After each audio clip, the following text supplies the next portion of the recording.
la fiancée du marin. Légende canadienne. C'était un pâle soir d'automne. Sur la vague qu'elle talonne, comme un corsier, une barque, svelte et légère, glissait, suivant l'étoile chère, au automnier. À la nef, d'une voix plaintive, deux femmes, pleurant sur la rive, dirent adieu. Quittant la plage solitaire, elles vinrent à leur chaumière, en priant Dieu. Quand le soleil au flot limpide vint montrer, se levant splendide, son disque d'or, la nef poursuivait son voyage, et les deux femmes du rivage priaient encore. Oh mon Dieu, disait la plus vieille, sur tous ces jours que votre vue veille, c'est mon seul fils. Son frère, un jour, quitta sa mère. Hélas, sur la rive étrangère, je l'ai perdu. Dans les misères de la vie, il est de ma force affaiblie, le seul soutien.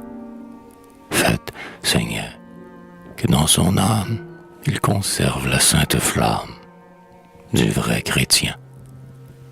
Mère de Dieu, ma protectrice, au matelot vierge propice, disait tout bas, une voix fraîche et gémissante sur les flots, dans sa course errante, guider ses pas.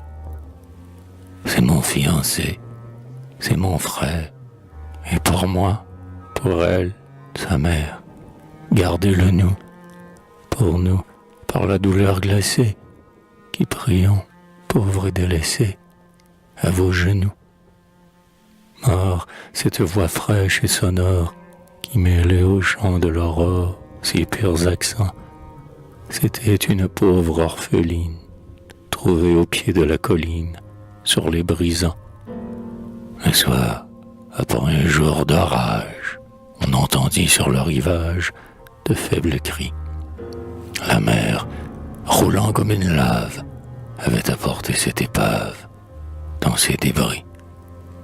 Sous le toit de la pauvre femme, qui près d'elle exhalait son âme en longs sanglots, elle avait passé son enfance auprès du marin dont l'absence causait ces mots. Au premier jour de sa jeunesse, des rêves d'or de la tendresse, son cœur bercé, répondant aux vœux de sa mère, lui montra bientôt dans son frère un fiancé. Cet amour toujours fidèle, elle était douce, elle était belle, comme Lia, et, comme toi, parant sa tête, elle semblait pour le ciel prête, Ophélia. Quand elle allait dans les prairies, à l'heure où des roses fleuries luient la splendeur, devant cette pure auréole, le lys, inclinant sa corolle, disait « Ma sœur ». Quand elle allait au champ agreste, seule avec son gardien céleste, divin appui, du ciel l'immortelle phalange se demandait quel était l'ange, d'elle ou de lui. La vertu dans ce cœur candide brillait comme le flot limpide d'un lac d'azur, et le mal qui partout s'attache ne put jamais mettre une tache sur son front pur, car cette âme chaste et sereine ne ressentit jamais la peine d'un seul remords. Au souffle de Dieu qui l'inspire, son cœur rendait comme une lyre de 12 accords.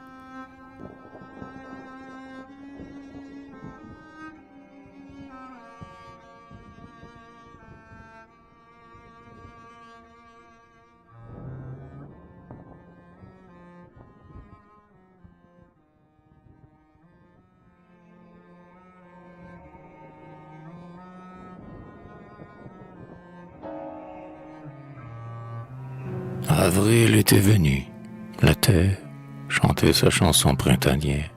Dans les grands bois, le rossignol, sous la verdure, mêlait au chant de la nature sa douce voix. Le front rayonnant d'espérance, vers un navire qui s'avance sur les flots bleus, les deux femmes, sur cette rive où s'éleva leur voix plaintive, jetaient leurs yeux, touchant au but de son voyage, l'équipage sur le rivage portait ses pas, mais dans la foule qui se presse, celui que cherchait leur tendresse, ne parut pas. Hélas, comme son pauvre frère, les flots d'une mer étrangère, brisant ses jours, l'avaient jeté loin de la rive, qui vit sa jeunesse naïve et ses amours. À quelque temps de là, sa mère trouvait aussi dans l'onde amère un froid cercueil. La jeune fille anéantie vit s'affaisser dans la folie, son âme en deuil.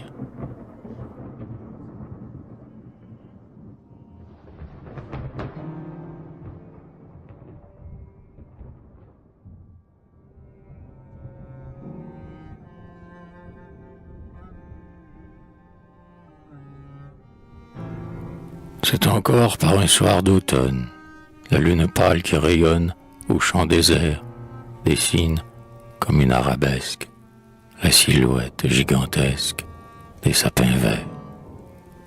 La rive est triste et solitaire, les flots apportent à la terre des bruits confus. Sortant de la forêt immense, le vent du soir glisse en silence sur les talus.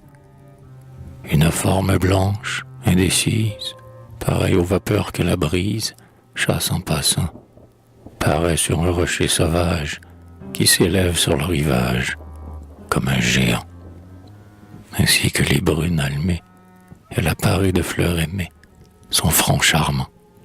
Elle jette un regard avide et semble chercher dans le vide un être absent. Bientôt la pâle fiancée, dont la poitrine est oppressée par les sanglots, s'arrête au-dessus de la grève où sa mourante voix s'élève et dit ces mots. Au fond des vagues murmurantes, là-bas, dans les algues mouvantes, m'entendez-vous, objet béni de ma tendresse, vous qui remplissiez d'allégresse mes jours si doux?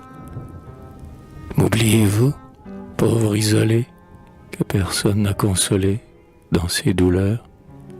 Car je suis seul sur la terre, seul et mêlant l'onde amère mes tristes pleurs. Chaque soir ma voix gémissante vient répéter à l'onde errante ô nom chéri. Nul n'a répond à ma prière, et l'écho seul de la rivière redit mes cris. Puisque sans vous je ne puis vivre, hein, je saurais du moins vous suivre au sein des flots. Si vous saviez comme je souffre, ma déchance s'élève du gouffre, du fond des eaux. Est-ce votre voix qui m'appelle, mère, ma compagne fidèle? Est-ce donc toi que j'entends là-bas, ô mon frère? J'y vais. Hein, dans vos bras, ma mère, recevez-moi. On dit que, le soir, sous les ormes, on voit terrer trois blanches formes, spectres mouvants, et qu'on entend trois voix plaintives se mêler souvent sur les rives, au bruit des vents.